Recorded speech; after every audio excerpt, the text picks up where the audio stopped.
Hello, everybody, and welcome to Changemakers series. My name is Michael Gutierrez, Administrative Manager for Teacher Education at Longy School of Music, and we are so grateful that you are here with us tonight. Just so everybody knows, we are recording this session. Welcome to Changemakers, which is a free and short professional development for you K-12 music educators. This series is focused on interactive workshops that spotlight student-centered classrooms and culturally responsive teaching. For those of you interested in a professional development certificate, there will be a QR code and link shared in the chat at the end of this session. Tonight we have Michael Coelho joining us. Michael is the Director of Fine Arts for Ipswich Public Schools in Ipswich, Massachusetts, overseeing K-12 music, art, and drama educators and students, and leading 5 ensembles from grades 6 through 12. He is also on the music education faculty at Longy School of Music of Bard College, as well as Gordon College. Michael blends traditional orchestral performance with modern education methods, earning statewide and national recognition. In 2020, Mr. Coelho was recognized for outstanding teaching during COVID-19 by the Boston Globe's Fenway Bowl Honor Roll. And in 2022 and 2024, he was announced as one of 10 finalists in the nation for the Music Educator of the Year Award by the Recording Academy and Grammy Museum. Michael's workshop will last about 25 minutes, and then we will have some time afterwards for a Q&A. If you have questions about his work, about our programs here at Longy School of Music, feel free to put them in the chat during the session and we can address them at the end. And so without further ado, I'll turn it over to Michael. Thanks, Michael. Thank you. Just give me a moment to share my screen.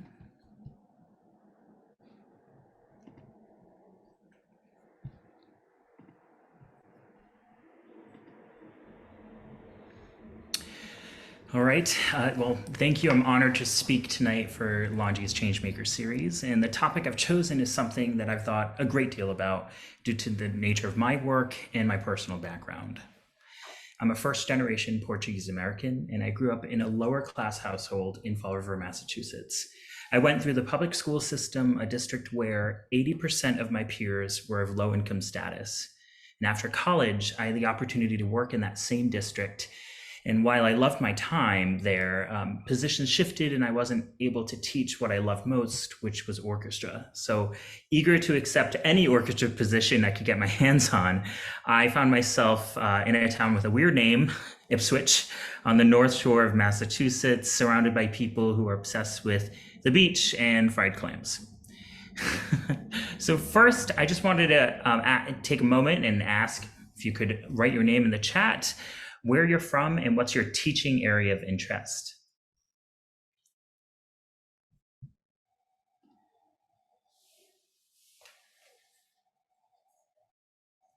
Oregon. Ooh, I didn't know that.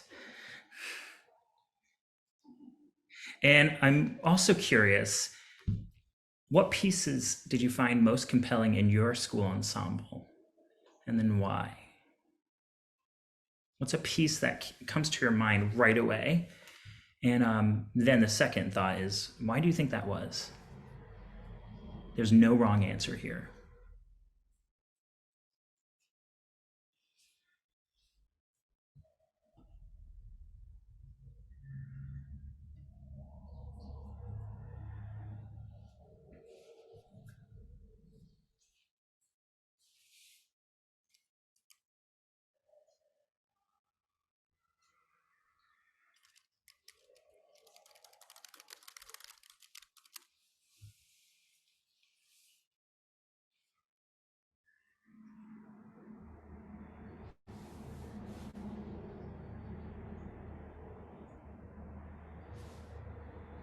We're going to hold on to those pieces and really think about those,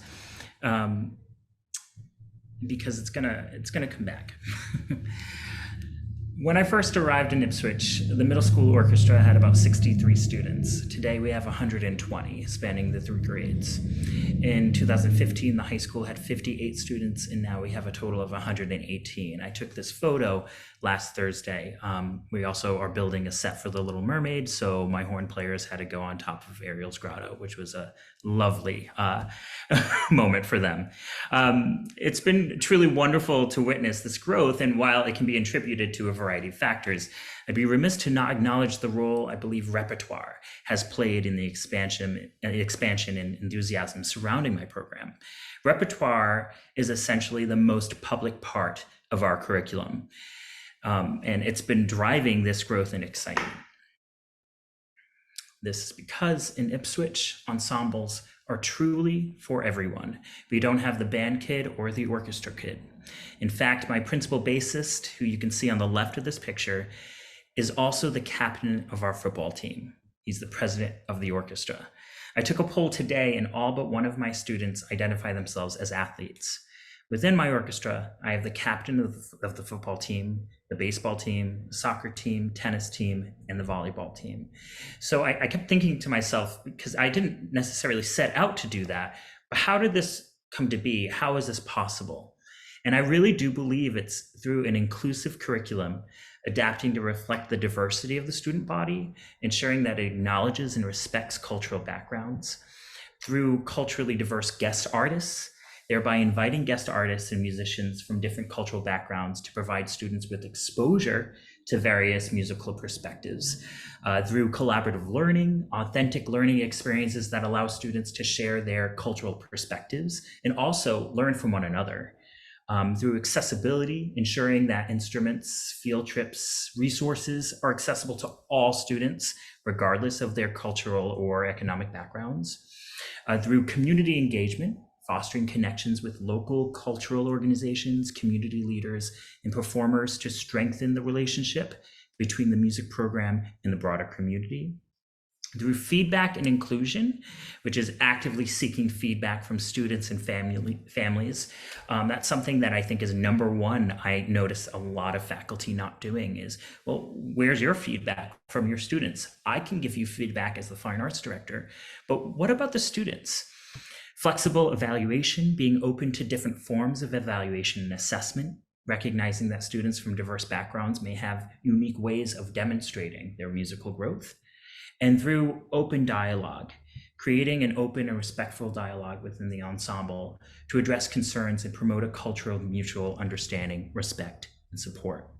Of course, through compositions, which would probably be one of the, I think, the most challenging step to get to, but is one that is attainable, encouraging students to compose or arrange music that reflects their own background and experiences. But we have to pick one of those. All of these items I could do my own Changemaker series on. And I think the most public one is repertoire. It all starts with repertoire. When reflecting on choosing quality literature, I try to answer these 4 questions. What does it offer technically? This could involve exploring various techniques, articulations, scales, key signatures.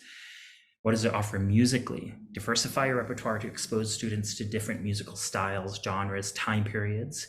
This can enrich their musical understanding and broaden their horizons. Will my students be receptive to it? If not, how will you make them be receptive to it? Will my audience embrace it?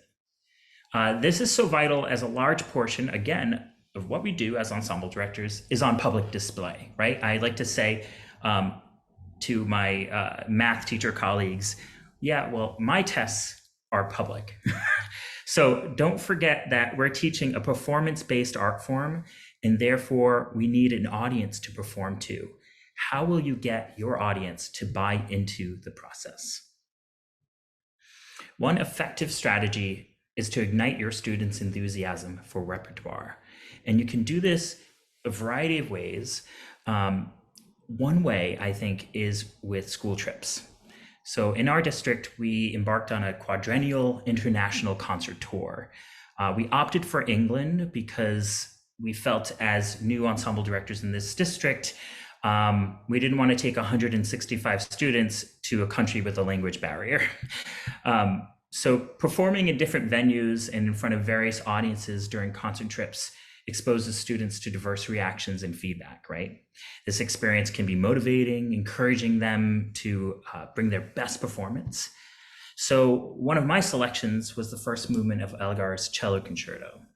This choice was influenced in part by the presence of a senior cellist who had certainly earned the privilege of soloing.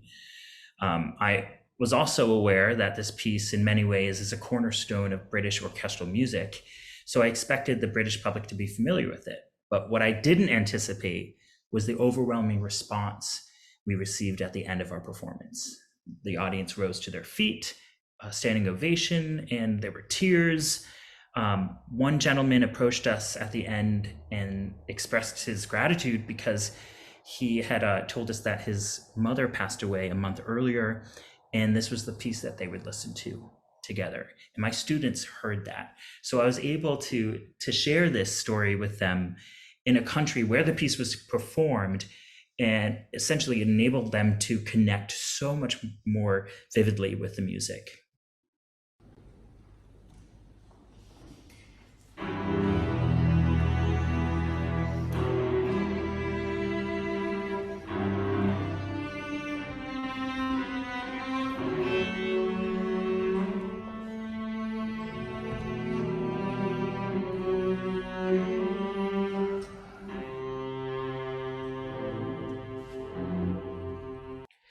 While it's our job to expose students to a variety of music, good music is good music. I'm a firm believer in programming variety, and sometimes this comes in the form of what some would say popular music.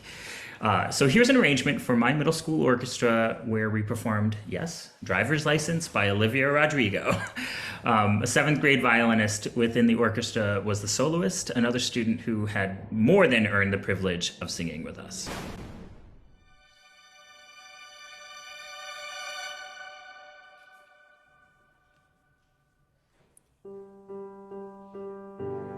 Got my driver's license last week, just like we always talked about. And you were so excited for me to finally drive up to your house. But today I drove through the suburbs, crying 'cause you weren't around. When we have a specific repertoire in mind, especially when it's a piece we're passionate about, how can we make it accessible to every student? In my concert orchestra, we have 80 string players, but only 23 of them take private lessons. Considering that they all begin their musical journey in the 4th grade, I'm faced with a huge range of abilities. So the first step is to rethink what success in your ensemble looks like. For me, it's never a standardized playing level, but especially in an ensemble made up of various grades, like a high school. Not all students will reach the same level of ability, but can they all show the same growth individually? Can my 9th grader, who potentially started in 6th grade, improve her own way from the beginning of the year to the end of the year? And did my senior concertmaster, who is maybe taking private lessons since the 5th grade, can he improve in his own way from the beginning of the year to the end of the year? When possible, give personal choice to ensure that students take ownership of the piece they're studying. For example, I create an arrangement of Mambo from West Side Story. I have an advanced line and a reduced line. I allowed my students to decide which line they'd like to work toward. About 2 weeks prior to the performance, I asked them to stick with whatever line they chose and record a segment of that to send to me for feedback. And what was really shocking is that no one chose the reduced line. They all chose the advanced line. And I truly feel it's because they were the ones to create the motivation to practice intrinsically, not me. It wasn't me telling them. And here's a great example of how I apply this concept to elementary repertoire. So all students learn the tune, some opt to play the break, then the advanced go for that third kind of difficult double stop line. Don't be afraid to sell the piece to your students. Open up about why you love it. If they like you, chances they'll appreciate it already on a certain level. Think creatively about how students can tackle the repertoire, and chances are they'll fall more in love with it. For example, in West Side Story, I decided to bring in the English department because the ninth grade always studies Romeo and Juliet. So my orchestra performed different pieces of Tchaikovsky's Romeo and Juliet suite that corresponded to the characters that the English department were studying. We compared it to the Broadway musical that Bernstein wrote the score for. So be creative. How to learn the repertoire. This is another key point in getting students excited about the literature. For example, it was really important to me that my students understand the music was informed by the movement, Jerome Robbins. So I brought in a professional actor who had done the original choreography to teach it to my orchestra. The results were incredible. Not only did they develop a deeper passion for the piece, but their rhythm drastically improved because they fully were immersed into the heart of the music.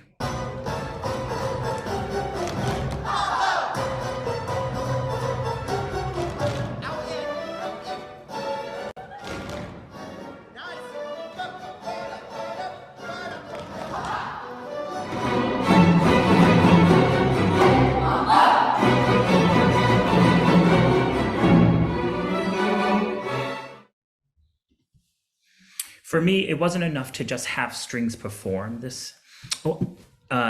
Sorry, skipped over. One example of this was a conversation that I was having with two of my middle school students. So thinking about composition, how can we do this in the environment? How can we do this in an ensemble? Because again, like I said earlier, composition is that I think ultimate step. Kind of think about Maslow hierarchy of needs. I think composition is that ultimate step of really mastering music. So I was having a conversation with two of my middle school students. They both confided in me that they lost their grandparents due to COVID. And naturally, I encouraged them to turn to music. Soon we would meet during my preps to work collaboratively on a song, and although I helped them with the chords and writing the string parts, they wrote all of the lyrics as 8th graders. Here's an example of buying time.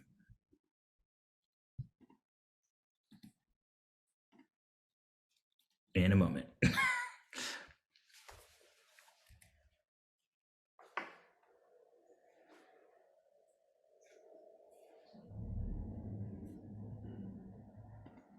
Hopefully.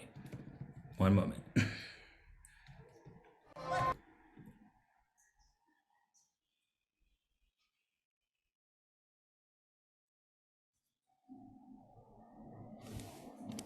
me see if I can pull this up in a different way.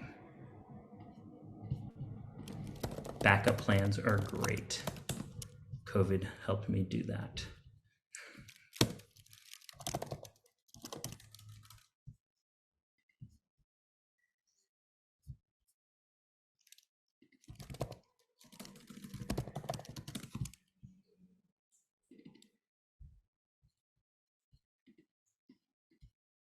Well, I will send that in later. It's actually hugely impressive that they wrote this piece and our orchestra recorded it. For me, it wasn't enough to just have strings perform their song. I knew that there would be value in the students playing something their peers created, but I wanted to take it a step further. So rather than C major, like Hannah and Maggie originally wrote the song in, I asked them to change it to A, something that is more aligned with my middle school curriculum. So this is an example of how you can take repertoire and make it incredibly meaningful for students. When they see that their peers are writing the song that they're performing, they can talk with them, they can share their experiences. They're more motivated than ever to make it great because they want to help them. They want to create that journey artistically for them. Connect your students and audience to the composer. It's shocking how many excellent living composers there are, and many of them are just an email away. I think we tend to think that they're impossible to connect with, but I was able to bring one of the most prominent orchestra composers of our day, Suni Newbold, to my district through a simple Instagram message. Her visit turned out to be an exceptional experience where she shared her thought process about the compositions we were performing, what it's like being a composer, and why she's a passionate musician with my students and community. Everyone was on the edge of their seats that concert, and we were just so excited to hear why she wrote the music that we were performing. She eventually actually asked us to record one of her pieces. And this was incredibly meaningful because we were able to ask her questions in real time about the decisions she made. I think one of my students said, why did you give the violas and the violin one that B flat in bar 3? Why did you write the harmonic that way for the second violins? This in turn informed how we recorded in the studio. And my students were understandably more motivated than ever to perform her repertoire.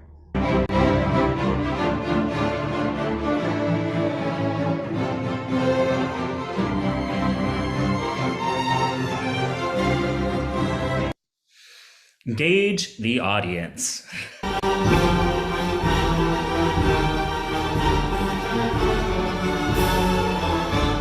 So that's a little clip from a Halloween concert that we created in costume, where we invited all of the elementary school students and essentially turned Dance Macabre into a general music classroom with a live orchestra. This is an example of the lesson plan. So orchestra officers greet elementary students at the entrance of the lobby. Introduction by Mr. Coelho. What are the sounds of the symphony orchestra?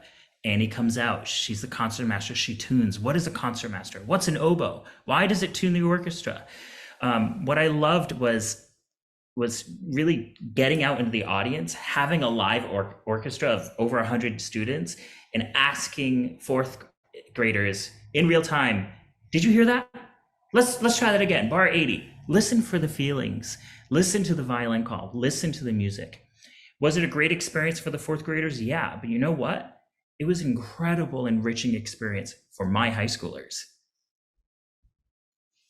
Use concert themes. For example, this one was Disney.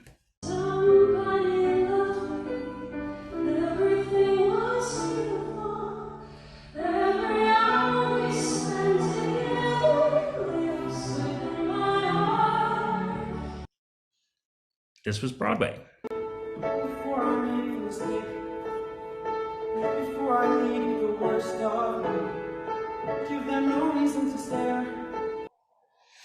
And I apologize for the quality, but this is Dance of the Comedians, so why not think outside of the box?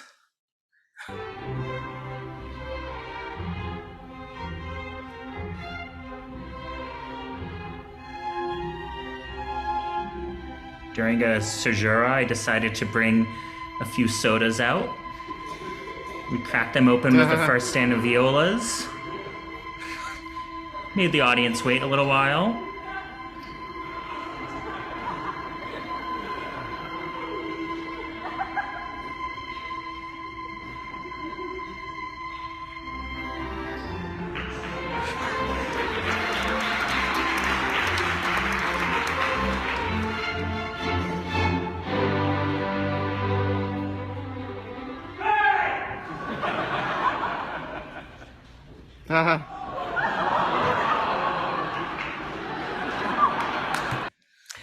Collaborate with other classes and faculty whenever possible to further excite your students and community about the music you're performing.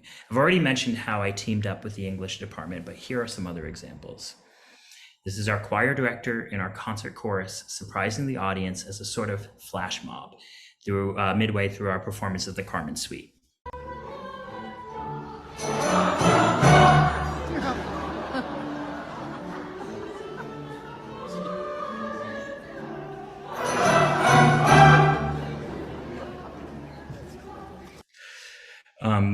This is a solo piece where I invited our new principal, who had no idea what I was going to make him do, to play violin. I took off all the strings but one.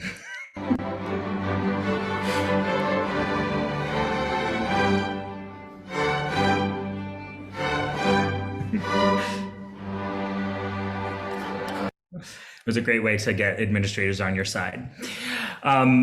I had a double bass student who was a brilliant artist, and I thought, well, we are playing Paint It Black by the Rolling Stones. How fantastic would it be to paint live for an audience? So here's an example of how to keep the audience on their toes while celebrating the unique strengths of individuals.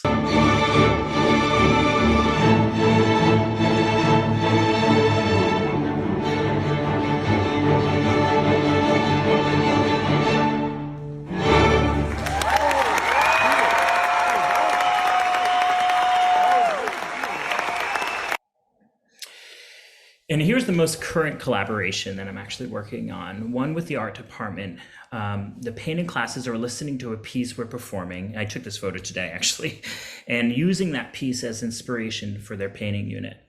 So every day they play this piece, and we're actually going to have the artists next Friday come in and listen to the orchestra play it live for them, and they're going to ask any questions that they have. The art teacher is taking a photo each day of the student progress, and then I'm piecing all of those photos together and plan on projecting the growth of these paintings while we play the music that inspired them live for the audience. So we can really talk about how music can inspire paintings and these feelings and invoke passion. And this is just a small example in an early draft of what I mean. Of course, without the music yet.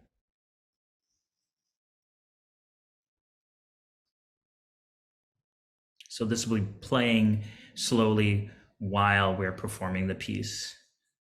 And the audience will get to see how students were inspired in the moment. My idea for that was trying to get into the artist's mind. I really thought, painting is so final. We never get to see the journey of it, whereas music, of course, takes you from beginning, middle to end. And I kind of wanted the art students to have that as well, that experience. So remember to be creative. Think outside of the box and take risks. But most importantly, know your students. Take the time to really talk to them. The highest level of engagement with your rep occurs when students actively participate in the selection and potentially, this would be fantastic, the creation of the music. You bridge the gap between students, the audience, and the composer, emphasizing that composers are human artists seeking to express themselves. And you offer opportunities for the audience to connect with the piece beyond passive listening. And that's all that I have for you right now. I had a few more slides that weren't working and cooperating, so I apologize for that. But thank you so much for your time. I'm here if you have any questions. Thanks so much, Michael.